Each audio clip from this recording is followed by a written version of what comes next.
साल था 2021। दुनिया हैरानी से देख रही थी जब एक बहुत बड़ा container ship Ever Given Suez Canal के पतले रास्ते में फंस गया।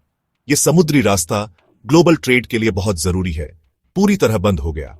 6 दिनों तक एवर गिवन वहीं फंसा रहा, जैसे पूरी दुनिया को याद दिला रहा हो कि ग्लोबल इकोनॉमी कितनी नाजुक है। यह घटना जितनी ड्रामेटिक थी उतनी ही एक चेतावनी भी। इसने दुनिया की कमजोरी दिखा दी जो एफिशिएंट और बिना रुकावट वाले ग्लोबल ट्रेड पर निर्भर है। ब्लॉकेज का असर दूर दूर तक हुआ, सप्लाई चेन्स, तेल की कीमतों और दुनिया भर के लोगों की जिंदगी पर। लेकिन एवर गिवन की कहानी कोई अकेली घटना नहीं थी। इसने पैनामा कैनल समेत दूसरे जरूरी मैरीटाइम ट्रेड रूट्स में आने वाली मुश्किलों की तरफ इशारा किया। ये डिसरप्शंस जियोपॉलिटिकल टेंशन से लेकर क्लाइमेट चेंज तक कई कारणों से हुए और आने वाले सालों में ग्लोबल ट्रेड के लिए बड़ी चुनौतियां बनते रहे। सुएज कनाल सिर्फ एक वाटरवे नहीं है, यह ग्लोबल इकोनॉमी की लाइफलाइन है। मेडिटेरेनियन सी को रेड सी से जोड़कर यह एशिया और यूरोप के बीच सबसे छोटा समुद्री रास्ता देता है, अफ्रीका के नीचे के लंबे और मुश्किल सफर से बचाता है। यह 120 मील लंबा मैनमेड चैनल ग्लोबल ट्रेड का बहुत बड़ा हिस्सा हैंडल करता है।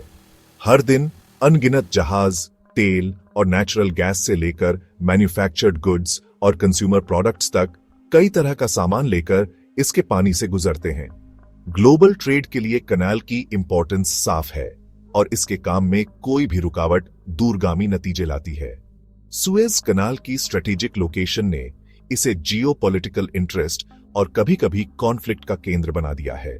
इतिहास में कनाल पर कंट्रोल के लिए जबरदस्त लड़ाई हुई है, जो इसे एक स्ट्रेटेजिक चोक पॉइंट के रूप में दिखाता है।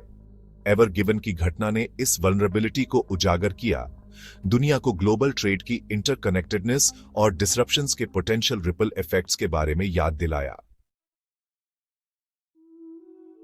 मार्च 2021 में दुनिया ने एक अजीब नजारा देखा। एवर गिवन, एक बहुत बड़ा कंटेनर शिप, सुएज कैनल में फंस गया। एम्पायर स्टेट बिल्डिंग से भी लंबा ये जहाज तेज हवाओं और रेतीले तूफान की वजह से फंस गया। इसका विशाल आकार कैनेल के किनारों पर अटक गया। इसका इमीडिएट इंपैक्ट साफ था, एक बहुत बड़ा ट्रैफिक जैम। सैकड़ों जहाज करोड़ों डॉलर का सामान लेकर फंसे हुए थे, ब्लॉक्ड वाटरवे से गुजर नहीं पा रहे थे। दुनिया ने सांस रोक ली। ग्लोबल ट्रेड की फ्रेजिलिटी सबके सामने आ गई। एवर गिवन को फिर से तैराने का काम बहुत बड़ा था। ड्रेजर्स ने जहाज के नीचे से रेत और कीचड़ हटाने के लिए दिन रात काम किया, जबकि टग बोट्स का एक समूह उस विशालकाय जहाज को रेतीली कैद से निकालने की कोशिश करता रहा। दुनिया की निगाहें मिस्र के रेगिस्तान में चल रहे इस ड्रामा पर टिकी थीं। एवर गिवन के फंसने से ग्लोबल इकोनॉमी में हलचल मच गई। ब्लॉकेज के हर गुजरते दिन के साथ ग्लोबल ट्रेड पर इसका असर और बढ़ता गया। कोविड-19 पैंडेमिक से पहले ही परेशान सप्लाई चेन्स को और डिसरप्शंस का सामना करना पड़ा। तेल की कीमत, जो कैनाल के जरिए जाने वाला एक जरूरी कमोडिटी है, बढ़ गई क्योंकि ट्रेडर्स को पोटेंशियल शॉर्टेजेस की चिंता होने लगी। पेट्रोल पंप पर आम लोगों को दिक्कत हुई, जबकि बिजनेसेस बढ़ती इनपुट कॉस्ट से जूझ रहे थे। ग्लोबल इकोनॉमी की इंटरकनेक्टेडनेस साफ दिख रही थी, क्योंकि दुनिया के एक हिस्से में डिसरप्शंस का असर दूर दूर तक हुआ, बिजनेसेस और कंज्यूमर्स पर असर पड़ा।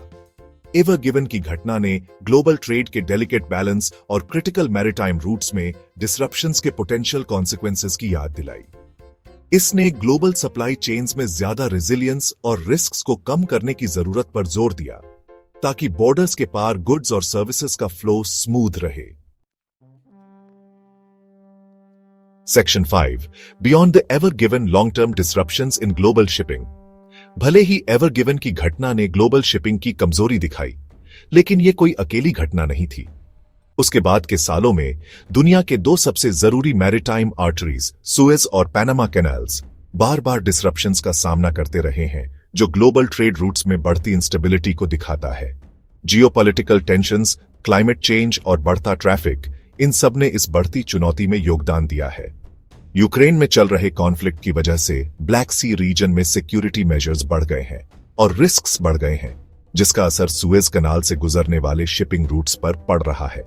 साथ ही climate change extreme weather events को और बढ़ा रहा है। जिससे ज्यादा फ्रीक्वेंट और सिवियर स्टॉर्म्स, ड्राउट्स और शिपिंग लेन्स में डिसरप्शंस हो रहे हैं। ये फैक्टर्स समुद्र के रास्ते जाने वाले गुड्स की बढ़ती मात्रा के साथ मिलकर ग्लोबल ट्रेड के लिए डिसरप्शंस का परफेक्ट स्टॉर्म बन गए हैं। Section 6, the rerouting dilemma, a costly detour. जब सुएज कैनल ब्लॉक हो जाता है तो शिपिंग कंपनीज के सामने एक मुश्किल चॉइस होता है, रास्ता क्लियर होने का इंतजार करें या केप ऑफ गुड होप के कॉस्टली और टाइम कंज्यूमिंग डिटूर से जाएं। ये दूसरा रास्ता फीजिबल तो है, लेकिन जर्नी में हजारों मील और कई हफ्ते जोड़ देता है, जिससे फ्यूल कॉस्ट्स, इंश्योरेंस प्रीमियम्स और दूसरे एक्सपेंसेस काफी बढ़ जाते हैं। रीराउटिंग का एनवायरमेंटल इंपैक्ट भी बहुत ज्यादा है। लंबे वॉयजेस का मतलब है ज्यादा फ्यूल बर्न करना, जिससे एटमॉस्फेयर में ज्यादा ग्रीन हाउस गैसेज रिलीज होती हैं। यह ग्लोबल शिपिंग के पहले से ही काफी ज्यादा कार्बन फुटप्रिंट को और बढ़ाता है, क्लाइमेट चेंज और उससे जुड़े रिस्क्स में योगदान देता है। इसके अलावा केप ऑफ गुड होप के रास्ते शिप्स को पायरेसी और दूसरे मैरिटाइम सिक्योरिटी थ्रेट्स का ज्यादा खतरा होता है। सोमालिया के कोस्ट और गल्फ ऑफ गिनी के ये पानी पायरेसी के लिए बदनाम है, जो शिप्स, कार्गो और क्रू के लिए बहुत बड़ा खतरा है। Section 7, unequal impacts, vulnerable economies at risk. Global shipping routes के डिसरप्शंस का डेवलपिंग कंट्रीज पर, खासकर स्मॉल आइलैंड डेवलपिंग स्टेट्स और लीस्ट डेवलप्ड कंट्रीज पर ज्यादा असर पड़ता है। ये देश, जो अक्सर इंपोर्ट्स और एक्सपोर्ट्स पर बहुत ज्यादा निर्भर होते हैं, शिपिंग डिलेज और बढ़े हुए ट्रांसपोर्टेशन कॉस्ट्स की वजह से प्राइस फ्लक्चुएशंस और सप्लाई चेन डिसरप्शंस के प्रति ज्यादा वल्नरेबल होते हैं। स्मॉल आइलैंड डेवलपिंग स्टेट्स के लिए, जो टूरिज्म और इसेंशियल गुड्स के इंपोर्ट्स पर बहुत ज्यादा निर्भर हैं, शिपिंग डिसरप्शंस बहुत नुकसानदेह हो सकते हैं। खाने, दवाइयों और दूसरी जरूरी चीजों के आने में देरी से शॉर्टेजेस, प्राइस स्पाइक्स और सोशल अनरेस्ट हो सकता है। इसी तरह लीस्ट डेवलप्ड कंट्रीज, जो अक्सर रॉ मटेरियल्स और एग्रीकल्चरल प्रोडक्ट्स के एक्सपोर्ट्स पर निर्भर होते हैं, शिपिंग रूट्स डिसरप्ट होने पर बड़ी चुनौतियों का सामना करते हैं। गुड्स को मार्केट तक पहुंचाने में देरी से लॉस्ट रेवेन्यू, स्पॉइलेज और रिड्यूस्ड कंपेटिटिवनेस हो सकता है। इन डिसरप्शंस के unequal impacts global supply chains में ज्यादा रेजिलियंस और वल्नरेबल इकोनॉमीज के लिए टारगेटेड सपोर्ट की जरूरत पर जोर देते हैं। Section 8, lessons learned strengthening global trade routes. Ever given incident और उसके बाद ग्लोबल शिपिंग रूट्स में हुए डिसरप्शंस ने पॉलिसी मेकर्स, बिजनेसेस और इंटरनेशनल कम्युनिटी के लिए वैल्यूएबल लेसन्स दिए हैं। ग्लोबल सप्लाई चेन्स में ज्यादा रेजिलियंस की जरूरत पहले कभी इतनी साफ नहीं थी।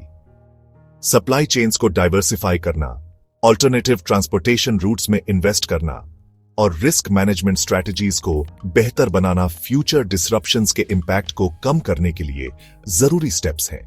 ग्लोबल ट्रेड के सामने आने वाली कॉम्प्लेक्स चैलेंजेस से निपटने के लिए गवर्नमेंट्स, इंटरनेशनल ऑर्गेनाइजेशंस और प्राइवेट सेक्टर के बीच कोलैबोरेशन जरूरी है।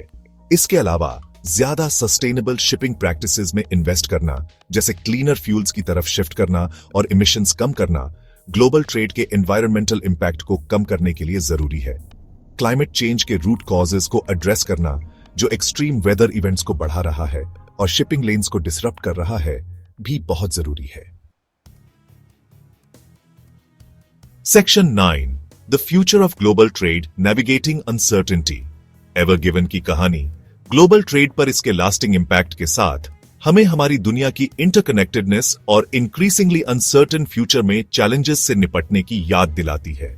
जैसे जैसे जियोपॉलिटिकल टेंशंस बढ़ते हैं, क्लाइमेट चेंज तेज होता है और ग्लोबल ट्रेड का विस्तार होता रहता है, ज्यादा रेजिलियंस, एडेप्टेबिलिटी और कोलैबोरेशन की जरूरत बढ़ जाती है।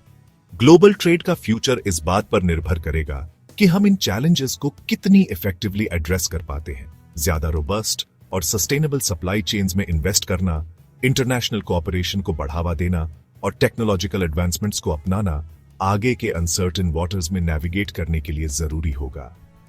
एवर गिवन और ग्लोबल शिपिंग रूट्स में चल रहे डिसरप्शन से सीखे गए लेसन्स एक्शन के लिए कैटलिस्ट का काम करें, जिससे हम एक ज्यादा रेजिलियंट, सस्टेनेबल और इक्विटेबल ग्लोबल ट्रेडिंग सिस्टम बना सकें।